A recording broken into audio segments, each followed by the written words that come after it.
And we are live. Hello, MAGA House. Is there a name I should call you by? Yeah, just call me MAGA House. Okay. Hello, everyone. Welcome to another edition of Debates on the Socialist Type House YouTube channel. I am Jonah, your host, I suppose. Today, I will be debating MAGA House on TikTok. He's a Trump supporter and a conservative. And the topics we're going to be debating are as follows. Has U.S. foreign policy been a net positive for America? That's the first topic. And then we will be debating socialism versus capitalism. We're going to go for about 30 minutes on each topic, just good back and forth. And then I'm thinking about a 5 to 10 minute Q&A towards the end. As per usual with the Q&A, make sure they're actual questions and make sure you're not being mean to anyone. With that being said, MAGA House, are you ready? I'm ready. Okay, so as for the first topic, has U.S. foreign policy been a net positive for America or a net negative? I will be taking the stance that America's foreign policy throughout its history has been a net negative overall for America as a country. So as far as why I believe this, I believe American foreign policy has always, since its inception, since America's began as a country, has been founded on two things: imperialism and American exceptionalism. The idea that America has a superior morality to other countries, the idea that America knows what's right for other countries. And as far as what we define as what we should define as what a net positive means for America, I believe when we're talking about a net positive, has it led to the betterment of American society as far as material conditions and as far as trust in the state? So with that being said, I believe that American foreign policy has been a net negative for America because it, in recent years, it has led to a massive waste of resources that could be used to actually improving the lives of American citizens rather than waging wars. And I also believe that it has been a net negative for America because America has a history of imperialism and American exceptionalism coming back to hurt America and its citizens.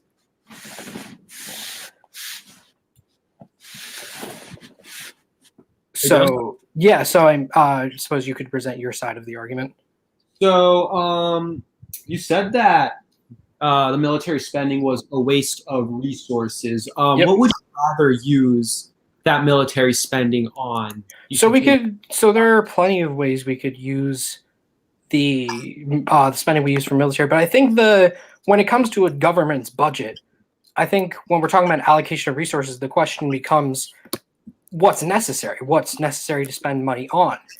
And I think that when we're talking about spending in terms of the military, really our spending has gone up because of lobbying from the military industrial complex, not because we've seen a dramatic increase in country threatening threats, really. I think that the threats we see now compared to times like World War II and World War I and the Cold War, I think they're much actually not as a threat, but our military budget somehow continues to increase.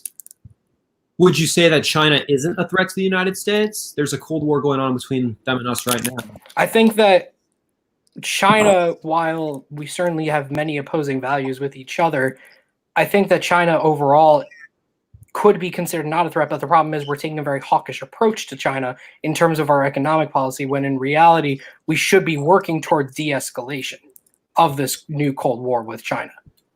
How do you expect to de-escalate after this recent outbreak with the coronavirus? Like, it's pretty much their fault for that very reason. And so I think it's important to understand that no other country is really taking an adversarial stance to China except for us. I mean, the coronavirus has impacted more countries besides us. I mean, it's a global pandemic. It's a global pandemic for a reason, but no other country really has been that outspoken because at the end of the day, nuclear weapons and a pandemic shouldn't be mutual. They shouldn't be connected. Because at the end of the day, China has nothing to do with the fact that we have the most COVID cases in the world. Wasn't it China that lied about the magnitude of impact of the coronavirus? Wasn't it China that stockpiled supplies to prevent us from getting masks and ventilators on time? Wasn't Sure, but sure, it? I would agree that China certainly says some blame here, but They I could have. also think that's not a reason to continue a Cold War. They didn't do their part in informing the rest of the world of the outbreak. They're lying about their numbers. They're trying to. They only contributed $2 billion to the entire um, um, funding to recover the damages for the coronavirus. They only donated $2 billion. The virus originated in their country, and Sure. So so much less. It's costed us trillions, and they only contributed $2 billion. so as far as the costing, so as far as our response versus what China did to prevent the outbreak, China is certainly at some blame for the lack of response on their part. However, I think it is a little telling that European countries, if we look at graphs, European countries really have been able to flatten and significantly decline the curve of COVID cases, while we in America haven't been able to do so. In fact, our COVID cases are dramatically spiking. So I fail to see how China's response at preventing coronavirus is directly correlated with us having an increase in cases, while we see European countries have had a significant decrease in cases. It's really not fair to compare the United States to Europe. We have over 300 million people. Well, You, actually, a new chart showed that us versus the European Union. This isn't just one European country like in England, France. This is the entire EU. And our COVID cases compared to theirs, all of their cases were able to significantly flatten and decline. While meanwhile, we're going kind of on a roller coaster, up, down, and now we're on the up again. now, I'll give you that, but did you know that a lot of the COVID cases, they're being inflated? Those numbers are actually being inflated. So It doesn't matter, really. It really doesn't matter, because at the end of the day, we're not anywhere close to flattening the curve, and I think you can agree with that. okay, so there's a rise in COVID cases. All right, but the mortality rate itself, like if there's a COVID I'm case, sorry. I gotta say we're getting a little off track here, because this is about foreign policy, and I refuse to accept the idea that China, just because they failed to, provide proper funding and information on COVID-19, that somehow means we should continue an arms race with them. Because at the end of the day, like I just demonstrated, our failure to respond to coronavirus has nothing to do with China's lack of information. okay, so And as far putting as sorry, go ahead.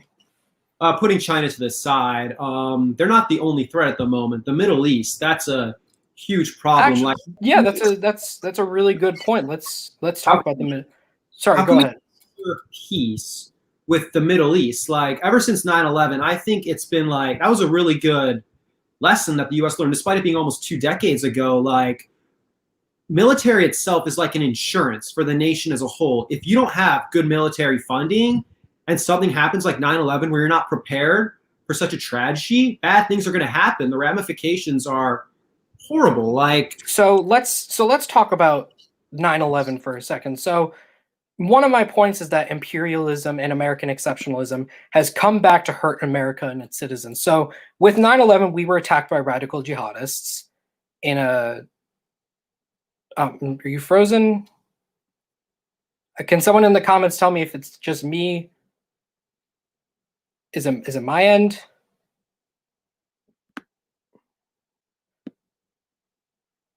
Could someone let me know? Okay, we'll try. MAGA House, if you can hear me, try leaving the stream and coming back.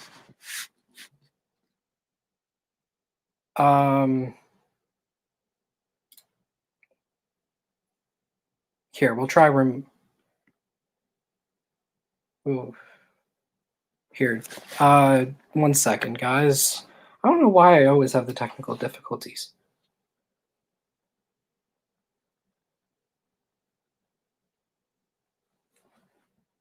Why do I always get the technical difficulties with my streams? It's kind of annoying.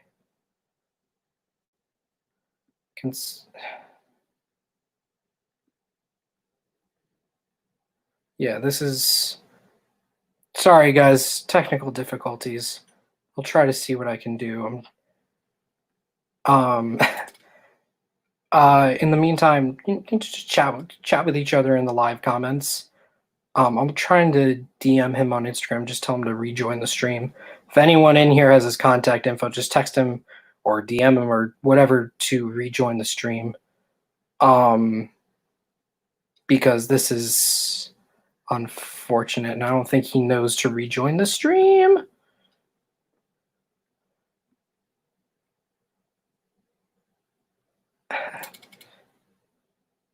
This is.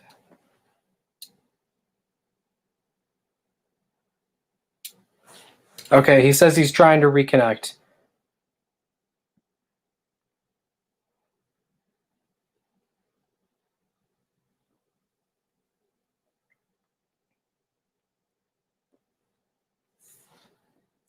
Yes, I realize he's trying to reconnect.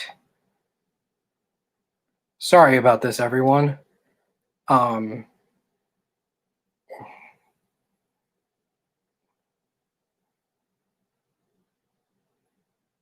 on. Yeah, I know, 43 viewers, but why is this being so... I mean, it's not my end, right? You guys can hear me and everything?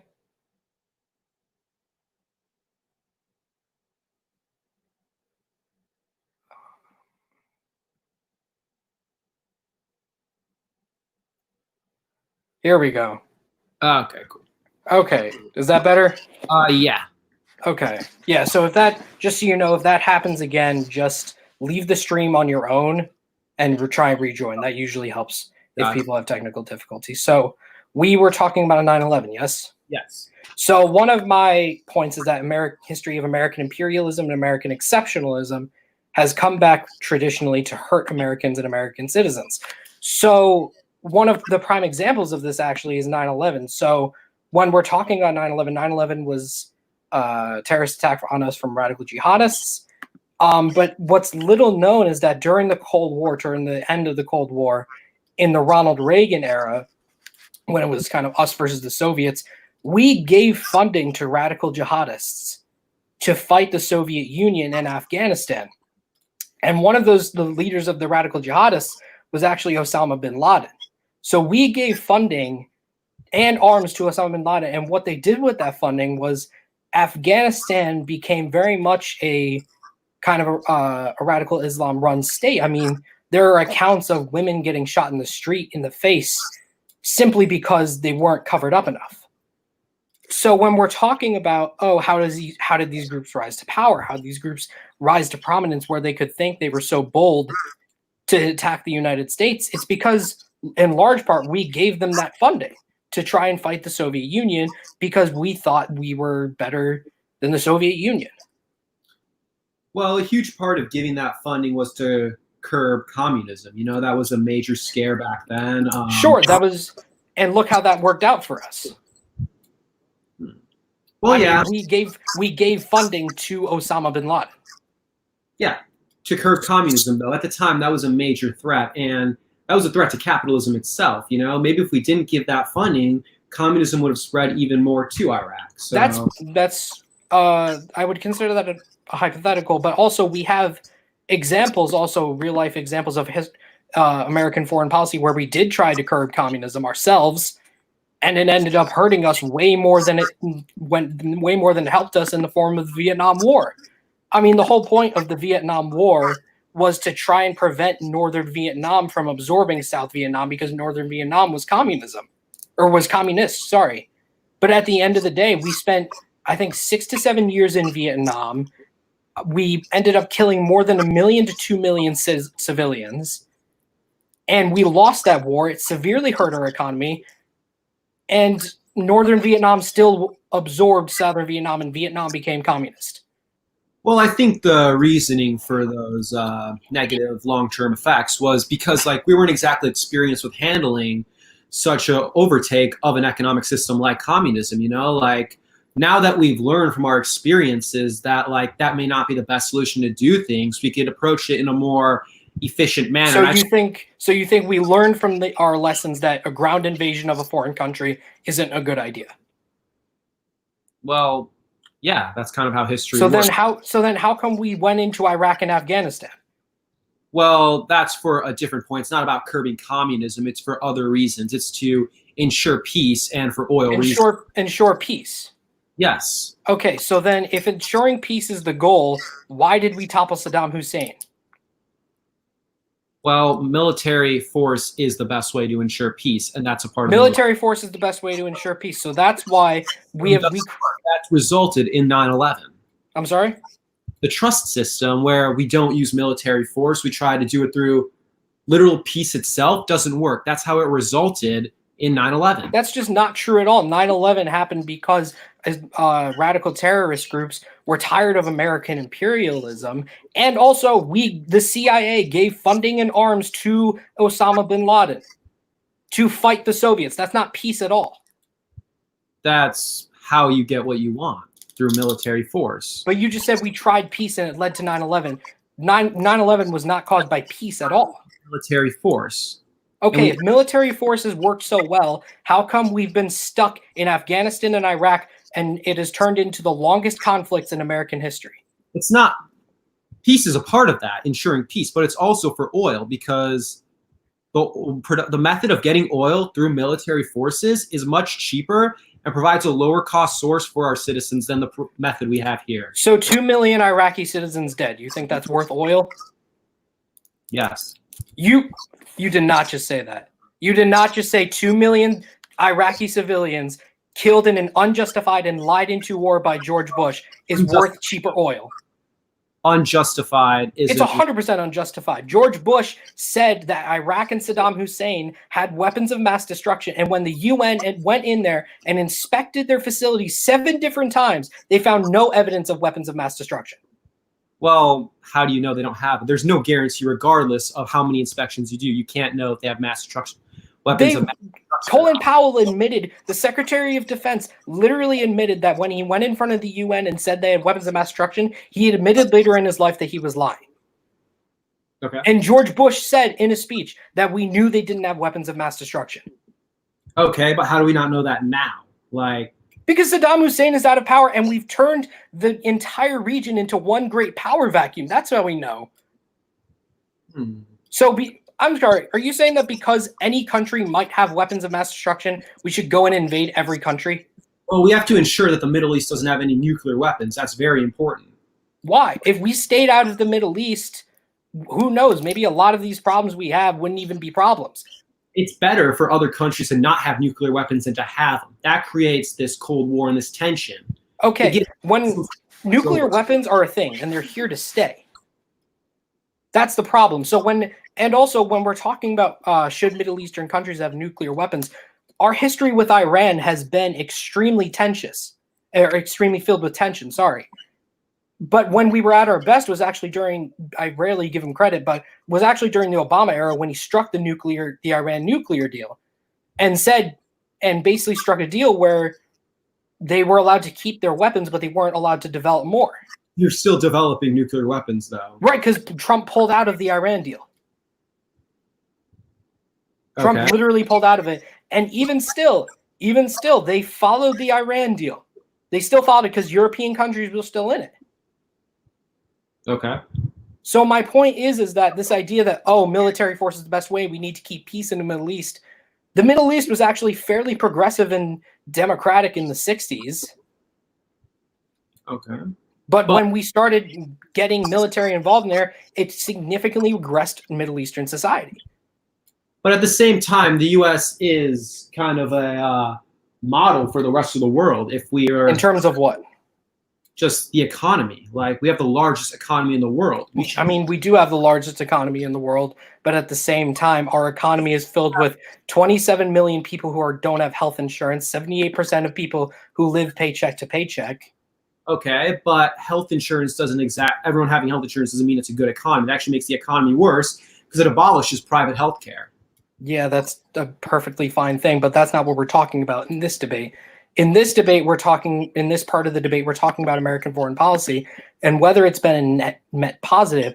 And overall, there are so many different examples of American imperialism hurting American citizens down the road, and B, there is no good reason to have a $730 billion military, which is bigger than the next 10 countries combined, most of which are our allies. But you can't really compare our military budget with another country's that's population is much smaller. Like, we're a big country, so we should have a big military. Why? Because we're a big country. Okay, if we're a big, you're saying we need $730 billion to cover the defense of a country, right? Mm-hmm.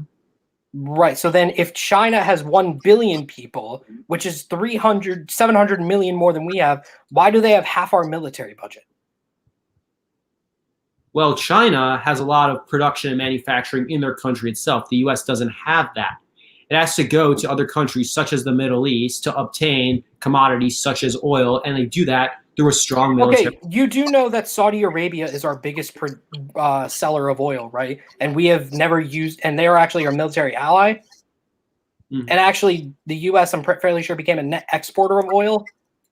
Now, a huge misconception a lot of people make is when they think of military and like the high spending, they think of it as going to war. But there's also a lot of other things that this budget goes to. It also goes to many companies such as factory operationals that actually produce military weapons and space machines. So why is that a good thing? Because it enhances and develops technology. What kind of technology? Spaceships, rockets, all that. That's part of the military budget. My father is an engineer, and his paycheck was from the military budget. So it creates jobs not just for soldiers, but for engineers as well. Sure. So, of course, some of the money goes to engineering, but I would argue that the majority of the military budget is spent on waging war and wars of attrition in the Middle East, which overall has been not at all a good thing for the United States. I mean, how has the wars in the Middle East been a good thing for the United States? It ensures peace and provides a source of oil. Source of oil, one, we already had sources of oil from Saudi Arabia, from our own oil fields. And two, ensuring peace. ISIS was literally created because we toppled the Iraqi government. And then when we pulled out of Iraq, a huge power vacuum was created, and ISIS was able to fill that power vacuum, and then they started attacking us. ISIS was not a group before we went into Iraq. Okay. So how is us going into the Middle East ensuring peace if ISIS was formed literally because we created a power vacuum there? Well, it's not to say that ISIS was only created for that very reason. You know, the Middle East is very radical. It's a third world country. Anything can occur there. We can't just blame us going to that country as the reason for forming ISIS. You know, if we never toppled Saddam Hussein would have been in power in Iraq. But when we toppled him, Iraq became a leaderless country. So it created a power vacuum for a radical group like ISIS to take the power void. Okay. So then I ask you again, how does that lead to peace? Well, obviously any decision has a con, and that's probably the con, but you have to look at the benefits it provides. What benefits did it provide? Well, who knows? If we didn't do such a thing, there could have been like a second or a third wave of 9/11. Like, we don't know for sure if the Middle East would have attacked us again, you know? Standing up to them. Okay, I have a question for you. Do you think invading Afghanistan was justified? Yes. Okay, how do you believe that if 75% of the hijackers on the planes in 9/11 were from Saudi Arabia? Saudi Arabia is a country in the Middle East, just like Afghanistan. Okay, Iraq. But we have a military treaty with them. We're allies with them. That doesn't necessarily, they could still break the treaty at any time. But that's my point. How is it justified for us to go into Afghanistan if 75% of the hijackers on the planes of 9/11 were from Saudi Arabia? It isn't. Yeah, it isn't. And why do you think we might have gone into Afghanistan if 75% of the people were from Saudi Arabia? Well, I think it's a matter of bad decision making on how to use our military budget. Sometimes it's inefficient. Or maybe it's because Saudi Arabia supplies us with oil, They are our biggest oil supplier. And if we decided to invade their country, where do you think that oil goes? Do you think it goes to us anymore? But having more than one source of oil results in a lower cost of the source. So getting the cheapest possible price for oil is very critical. Is it critical enough to spend trillions of dollars in creating a corrupt Afghanistan government, in creating an opioid epidemic in Afghanistan, and creating a hotbed of corruption in Afghanistan, which was revealed by the Afghanistan papers? Well, the corruption and the opioid problem isn't really a problem that affects our country internally. That's kind of another country's issue. As long as we're getting what we need and a cheaper source of a very needed resource. I have a question. If the wars in the Middle East are so justified and we deserve to be there, why is it that a recent poll that showed less than 25% of American citizens still want us to be in the Middle East? Well, that's because a lot of citizens are opposed to military spending because they want things like you said, free healthcare. There's a lot of people that don't have healthcare. Healthcare is said to be expensive. And no, the question was not, do people want a bigger military? The question was, do you think we should be in the Middle East in that poll? And less than 25% of people said yes. Well, the majority of people just think of military spending as excessive simply because they compare us to other countries. But in reality, it's providing a lot of benefits, as I previously mentioned. Okay. First of all, the idea that we're getting cheaper oil, A, we have other sources of oil besides going into the Middle East and invading. And B, I would argue that 2 million civilians dead in Iraq is not worth cheaper oil. Well, that comes down to what you value. I value. Yes, you're right. You're right. I do value 2 million civilians over oil. You're right. It wasn't like we decided to kill those 2 million citizens. That just kind of happened. That's a part of war. People die in war, and they. Okay, but how is it justified if the war was founded on lies? On lies.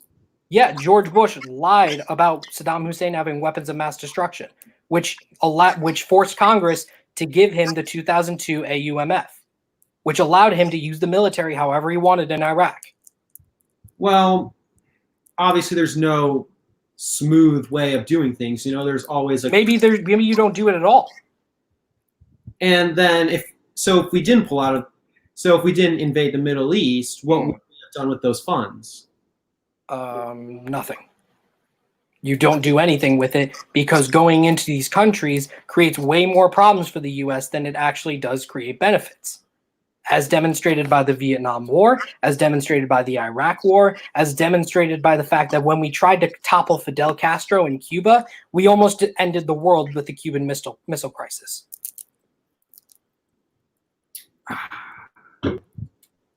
So I would argue that I would argue that overall, while there have been some good examples of U.S. military, such as World War II, I would argue that U.S. foreign policy has led to way many more drawbacks and detriments than it has benefits.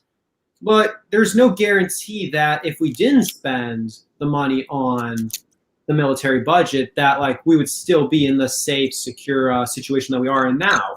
Like I said, we won't know if we were being attacked by a radical country. No, of course not. But at the same time, there have been no tangible benefits. We are now creating this $740 billion military out of a hypothetical that someone might attack us. Yes, and it's like insurance. You have to insure the safety of the country. A $740 billion insurance policy, really? While 27 million people don't have health care? Universal health care costs $33 trillion. We don't even have the current system costs more than that. But that's not the debate. The debate is the fact that I have failed to see an argument from your side that shows tangible benefits of U.S. foreign policy. Oil is your only argument. That's so 2 million. Ignoring the fact that there are renewable energy resources we could invest to instead of oil. It costs a lot of money. They cost a lot of money at first, but when you produce more, they actually go down in cost. But that's not the point. Point is, A, we have other sources of energy, and B, I would argue that just because we get oil out of it doesn't mean the means were justified, because we lied our way into Iraq. And the cost of that war was 2 million civilians dead and counting. You keep on bringing up this 2 million civilians, using this really emotionally driven argument that our goals costed all these lives, when that's just simply a result of going to war with another country. But why was that? How are those civilian deaths justified if the way we got into that war wasn't justified because we lied our way in there? It's not like Iraq attacked us first. Well, but they have a lot of oil though, so we should just go. So should we go invade Saudi Arabia? Do you think? Well, it depends on what you value. I value having this critical resource being at the lowest cost possible. Okay, so you value oil. Yeah. I value civilian lives. I guess that's where we differ. Yes, it comes down to what you value. Okay. I think this is a good point to move into the next part of the debate. So this will be the socialism versus capitalism portion. I will be taking, obviously, the pro-socialism stance. MAGA House will be taking the pro-capitalism stance. MAGA House, I took the opening statement in the first portion. Would you like to make your opening statement in this portion? Yeah, socialism sucks. That's my statement. Anything else? Okay. Really quickly before we get into this, we just need to lay down some basic definitions. Can you define socialism really quick? Socialism is an economic system that basically has all means of production owned by the government and seeks to accommodate each citizen with their personal needs. That's my definition. Sure, that's close. It's basically just it's when the workers own the means of production. That's socialism. So if the government is a workers' party, then yes, you could say the government owns the means of production. But more specifically, it's when the workers own the means of production. So now that we've got that out of the way, I think I'll present my capitalism sucks portion of my opening statement. So I believe in a socialist country because I believe the worker inherently suffers and has their value as a laborer exploited under a capitalist system. I believe that capitalism is not the correct route to go in terms of an economic system because I believe it inevitably leads to oligopolies and monopolies, which inevitably leads to more exploitation of not only the worker, but also the consumer. And there has never been a time in American capitalism where it has not led to consolidation. So I want to say, one, it's really hard to create a monopoly. There's so many government regulations. So that's one thing. But also, by exploiting workers, how exactly can you define exploitation? So exploitation, in terms of what I'm talking about here, is basically as a worker, you generate a certain value of revenue, capital for your business. But the way a capitalist system has to survive is that the owner has to siphon off a portion of that value in order to keep the business profitable. When I believe that in a socialist, when I believe that in a just economy, the worker should get the full value of their work. When you sign up for a job, when you get hired, you agree to do a particular task for a particular wage. Regardless of whether or not a company makes a profit, they are still obligated to pay that employee the agreed upon wage. It's not like that employee was being forced to do that job. Sure. So as far as the voluntary point of you can choose what job, you can choose what wage. There's a lot. It's much more complicated than that. So when we're talking about, you can just choose a different job, that's not necessarily true. You have a lot of external factors to think about, such as, do you have a child? Do you need to pay for healthcare? Do you need to pay? Is the bus going to run by your house? Do you have a bus stop near you? It's all of these things that prevent people from getting certain opportunities. And when we're talking about capitalism, American capitalism in particular, capitalism in America commodifies things that shouldn't be commodified in the first place, which prevents people from getting these opportunities to go to better jobs. What are those things? So when we're talking about things like childcare, the fact that childcare isn't provided universally, childcare is actually one of the leading causes of poverty in the United States, which is really upsetting if you really think about it. The fact that we don't have universal healthcare, the fact that we don't have a lot of different things. We don't have unionization, which allows workers to fight for better wages and better worker conditions. So you're saying childcare should be universal, like it should be free? Yes. Why? Because I don't because I believe that in order to create a better economy and a better country overall, you shouldn't have to worry about going into debt and having to take the closest job rather than the best job just because you need to take care of your child. So I mean, you support extracting the service of childcare for free? Yeah. Yes. So you're saying all private daycares should be closed. They should offer free services. No, that's not what I'm saying. I'm saying that I believe that basically it's more of a public option, I would say, for childcare. I believe that the government should set up a service in which you can enroll your child into free at point of service health childcare. Okay.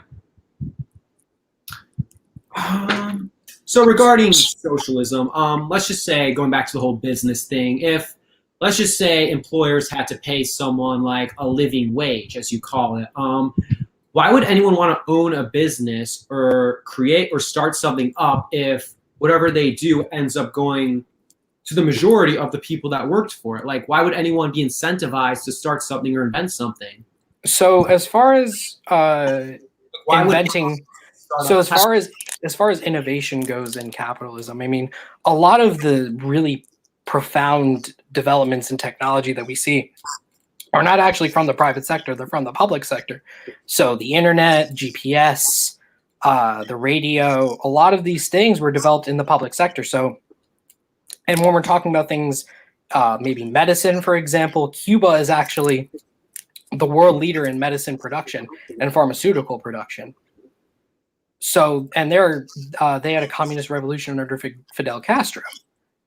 So that's the first thing. And secondly, why would people be incentivized to, go to work, start a business, all of these things? Because when we're talking about socialism and each according to one's abilities, each according to one's needs, when you have your basic needs taken care of you, and you have your basic needs taken care of you, it incentivizes people to do what they want rather than what they need in order to make rent. Okay, but so let's just say we accommodated everyone's needs. That, don't you think that would discourage someone like myself, per se, that's in college, that is trying to get a better job? Like, that would just discourage you from gaining qualifications in life. Like capitalism and reaching like the top 1%, that motivates people to want to become part of that top 1%. Under socialism, it incentivizes laziness. People are like, why do I have to gain qualifications in life when I can have an easy life working a labor job that is easily replaceable and isn't in much demand? Sure. So I think it's important to recognize. So when we're talking about kind of high-paying jobs, let's take doctors, for example, right? A lot of people have it instilled in their head, go to med school, become a doctor. That's the good life, right? When we're actually talking about doctors per capita in terms of like a ranking of countries, U.S. doesn't even rank in the top 20 in terms of doctors per capita. When actually a country like Cuba, for example, they actually have the third most doctors per capita in the world because Cuba allows people to do what they want rather than take the job that they need in order to pay for their necessities. I would like to argue it's like that because of the corporate college model and the U.S. having a much more strict guidelines for gaining such a profession and qualifications in that field. So sure. So I would definitely argue, yeah, that's one point. The doctors was really just an example, but I was more making a point. First of all, when we're talking about laziness, in a country like the USSR, they actually had almost full employment. And they had a Bolshevik revolution back in 1917, and they had full employment during when they were a socialist country. And secondly, when we're talking about, you can reach the American dream, that's not true under capitalism. Capitalism has prevented almost the vast majority of people from ever having a glimpse of the American dream. A lot of in terms of the wealth gap, there's stickiness at the ends. So multiple meta-analyses have shown that in America, the class you're born in is the class you'll die in. And there's almost no social mobility or class mobility. Well, you said almost no social mobility. There still is social mobility. That being said, yes, but it's not nearly as much as people would like to pay. I mean, according to Forbes, social mobility. So the American dream is still alive. It's just very difficult to move up that ladder. it's just the American dream is alive, but it's got one foot in the grave. I mean, But it's 78 consistent because there still is that slim chance of moving up the ladder. So when we're talking, about the American dream and social mobility, when in the 1950s we had a great economy, right? Historians often point to post World War II as like one of the best times for our economy, right? Yeah. Sure. So when we're talking about that, after World War II, the highest individual tax rate for people who earn the highest income was about around 90% under Dwight Eisenhower. And unionization, as in the percentage of workers who were in a union in the private sector, was 33%, the highest in American history. But now it's at around, I think, 9% in the private sector. And individual tax rates for the highest people have been cut to around, I think, 30%, 35%. So when we're talking about class mobility, it's clear that the further you lean away from this kind of rugged conservatism and individualism, capitalism, and you actually start to take these progressive policies and start to be more pro-worker rather than pro-capitalist, class mobility increases. Well, yeah, obviously socialism does allow for people to have a greater opportunity with free college and free healthcare, but don't you think that would increase competition in like a lot of fields? Like, for example, giving out free college, like universities already have to fail out students because enrollment demand is so high. Like, despite the high costs, a lot of people are still going to colleges and public universities are having to fail out students. That's a huge problem. And if college was free, a lot more students would go and the value of the degree would plummet. Sure. So when we're talking about college graduate rates, right? Post World War II, when we instituted the GI Bill, when we paid for veterans to go to college, around 2/3 of the population had a bachelor's degree, and that was when the value of the degree didn't plummet post World War II. In fact, some of our most skilled workers came out of the post World War II generation. But now, when we're not paying for people's colleges, unionization rate has the percentage of people who have a bachelor's degree has actually fallen to just 1/3 of the population. So people they're still going to college, but it's not nearly as high of a rate. That's mainly because of an increase in the population, like more people means that like colleges, if you look at college prices have increased significantly. It's not just due to population. I mean, when we're talking about a university, I forget the name of the university. Basically, in the 1970s, it costed about $500 per semester, and now it's at about $12,500 per semester. Due to a high enrollment demand, so many people want to go to college that if so many people wanted to go to college, why is the rate of people who have a bachelor's degree in this country only at 33% compared to the 1950s when we had over 2/3? Well, like I said, the population increased, and colleges are having to fail people out, there's a lot, the median income in the United States is like what, $30,000? Like 50% of people make less than that. That's not a college degree. Most of the jobs don't require a college degree. Sorry, go ahead. A lot of people need to work these labor jobs to keep the economy circulating. So when we're talking about, I do agree, there's need for labor jobs. But so there's two things. One, automation is on the way, and automation will take a lot of those routine labor jobs. So we need to have a plan for that. But secondly, and I really think this is the more important point, just because every country needs labor roles, that doesn't mean we shouldn't provide people with the adequate opportunity to achieve above their current social status, which is what capitalism currently doesn't allow people to do. I mean, when we're talking about the fact that 78% of people live paycheck to paycheck, that's according to Forbes and CNBC, that's not just due to a lack of motivation of the American people. That's due to systems in place meant to keep a subservient working class down in the gutters. Well, a huge part of that is increase in taxation. If taxes were less, people would have more money in their bank accounts. So by this paycheck to paycheck, it's also a part of bad financing. A lot of people, how the capitalism works is like consumables and buying things that you buy every day. So that's a huge reason for it. And these people are living paycheck to paycheck out of reasoning for buying a lot of things they don't need. So Sure. So I think that the financial. So first of all, the higher tax rates points. First of all, when we had some of the highest individual tax rates for the richest people, we had some of the best class mobility in the 1950s. And secondly, the tax burden has been shifted onto the lower class because of Ronald Reagan and supply side economics. And third of all, I really don't buy the idea that 78% of the country is just terrible with money.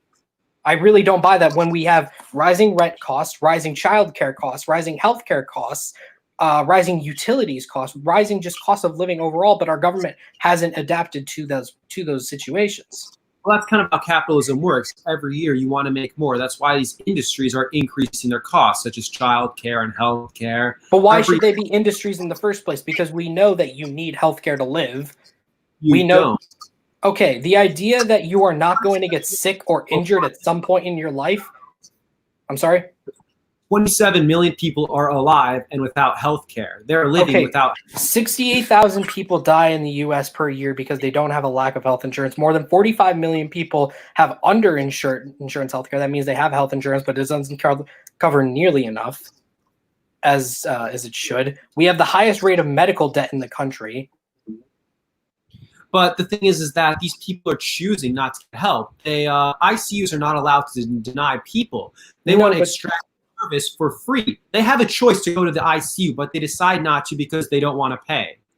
You're right. I feel it's actually a rational choice not to pay, not to want to pay, I don't know, $70,000 for a procedure, for a life-saving procedure. I don't think that's a rational thing to do. You might as well. Doctors get paid too much. That's the cost of the service. That's not a good thing. And when we're talking about, especially in the terms of a pandemic, I mean, the EU, the countries in Europe, all the industrialized countries in the EU have single-payer healthcare. And guess what? All of their countries have seen a decline in COVID cases.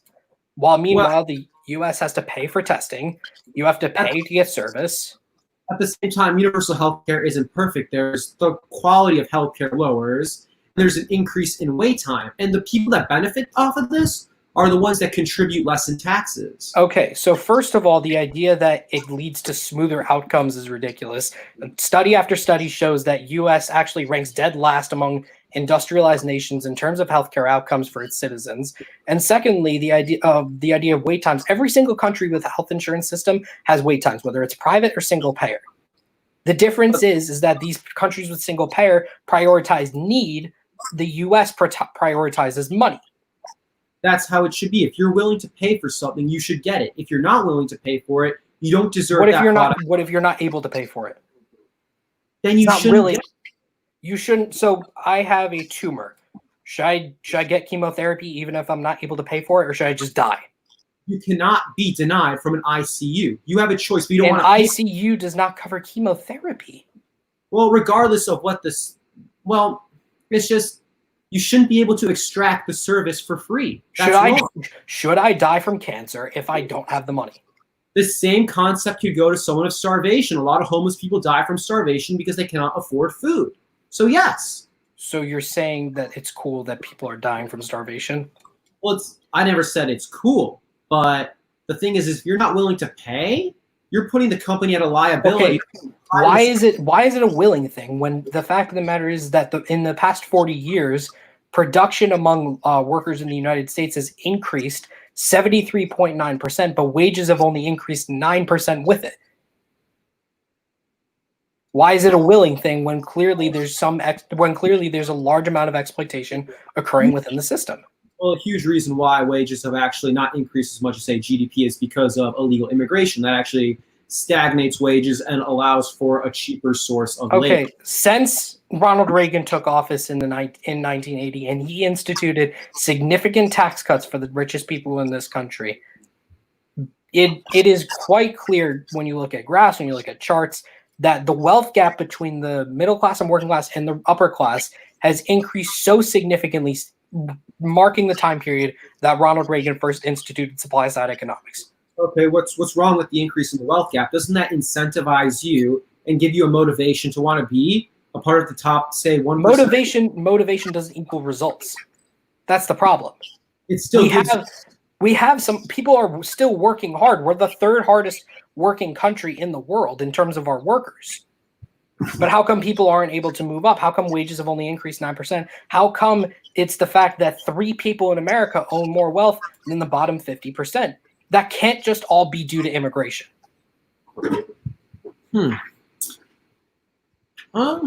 That's the beauty of capitalism. How is that the beauty of capitalism? How is it the beauty of capitalism that somehow Jeff Bezos is able to increase? Sorry, go ahead. A lot of people call capitalists selfish because, well, say like there's such a wealth gap, but at the same time, you're trying to take those people that worked hard and invested and risked everything they had to be at where they are just because other people aren't like them. It's kind of a matter. Those people exploited their labor to get where they are, and sorry, go ahead.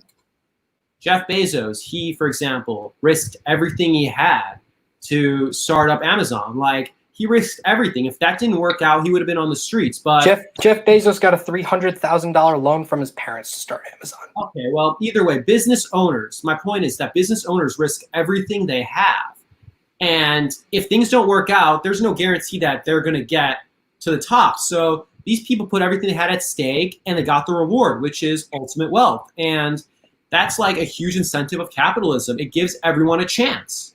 Tell me something. Could Jeff Bezos run Amazon by himself? Obviously not. He employs people. He gives them a job and he actually pays them $15 an hour. Because hang on. Because Bernie Sanders applied extreme public pressure. And there were horror stories coming out of Amazon workers having to pee in bottles because they were so scared of taking a break because of their managers. Let's not pretend like Jeff Bezos did that out of the goodness of his heart.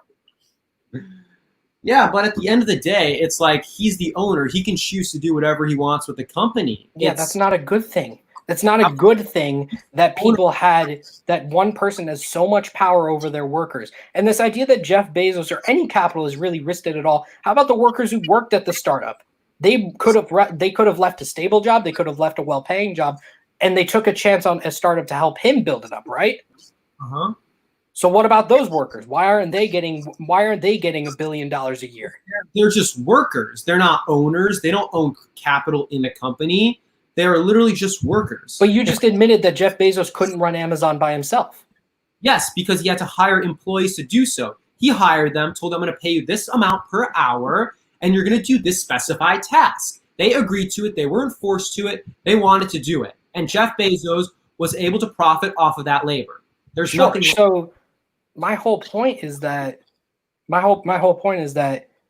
when we're talking about risk in economy and who takes the risk, a lot of people who are CEOs, let's talk in particular CEOs. CEOs aren't necessarily the founders of a company. I mean, CEO of Disney right now certainly isn't Walt Disney.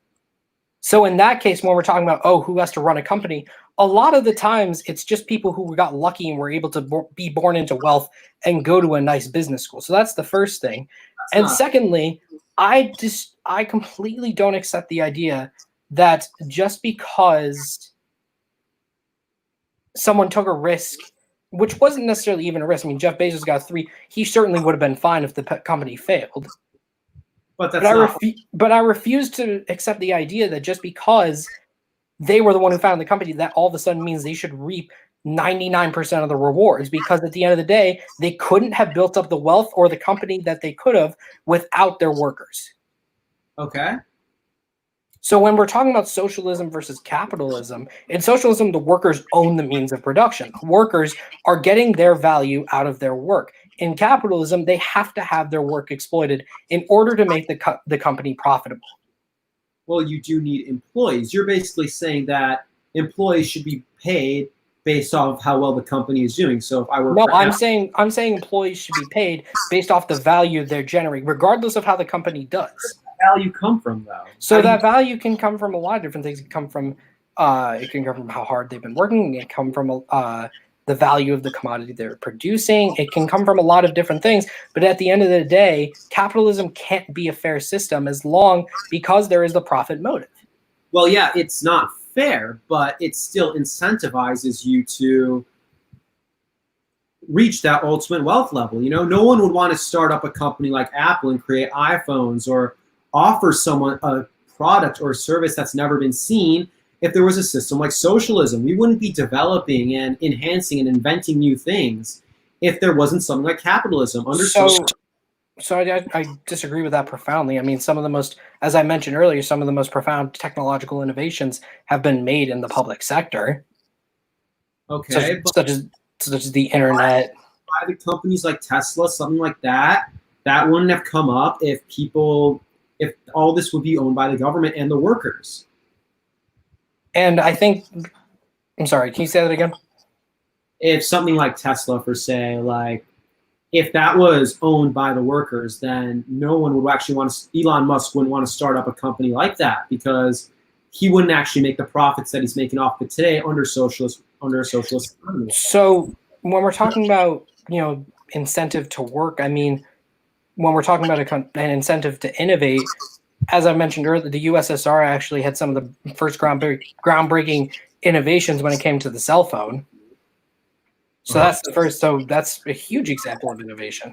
Okay, yeah, but things beyond that, like at this point, a cell phone is like something basic in today's modern world. Like, yeah, but the base invention had to be added on.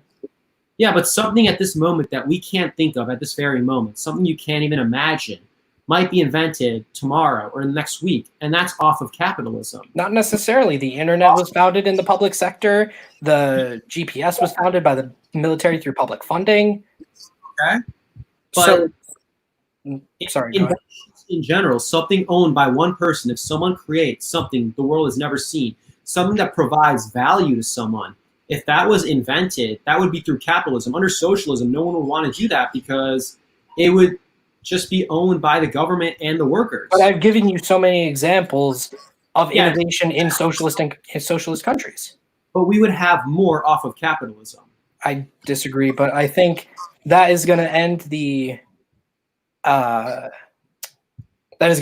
debate portion of this video. So now it is going to be time for the Q&A portion of the debate. This will last about 5 to 10 minutes.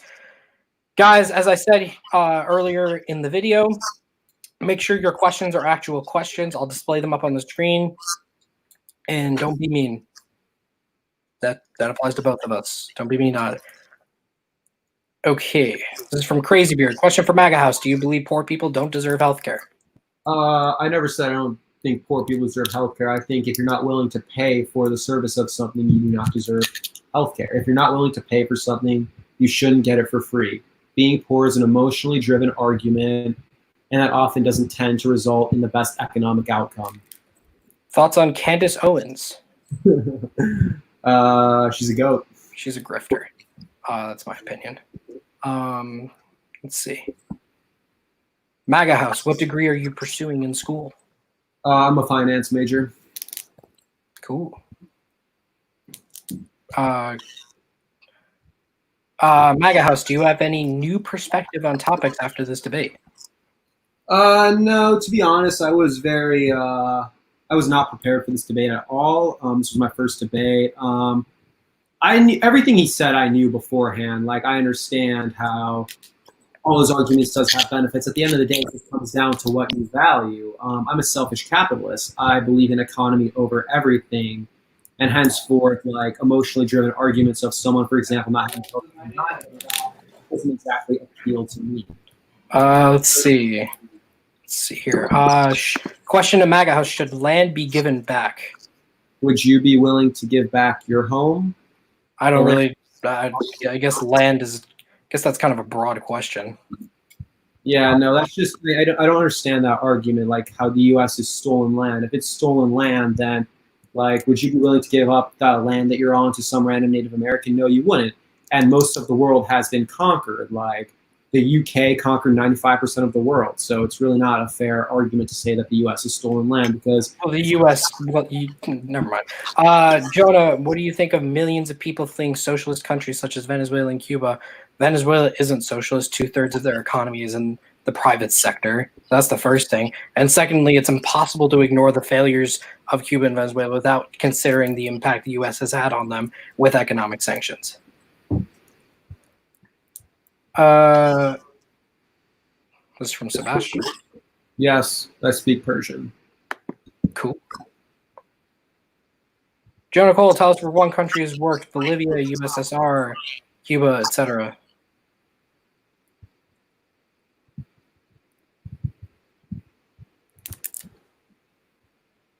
Let's see. Do you guys have any more questions? Favorite author?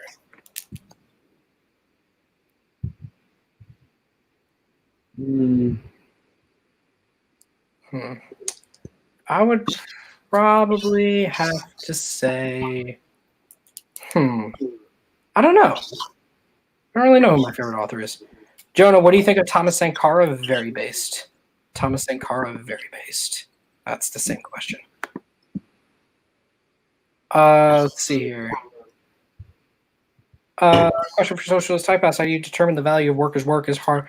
How hard they work is subjective, and the value of commodity. So honestly, I'm not that well versed on the labor value theory of value. Other people in the house are. So I don't want to say anything that's going to be wrong or dumb. Question to both of us. Have you ever been called a sellout? No. No. I have. This is from Thomas. Since you are in finance, what is your opinion on leveraged buyouts? By leveraged buyouts, do you mean like the whole loan process? I don't know. You'll have to ask Thomas about that. What the? That's a weird question to ask. Let's see. You guys have any more questions? I think I'm gonna end it here. MAGA House, thank you so much for debating. Always welcome people on the channel. You're a very good opponent. Socialist Type House viewers, this will be up on our YouTube probably tomorrow for you to watch. And thank you all for coming, and we'll see you again soon.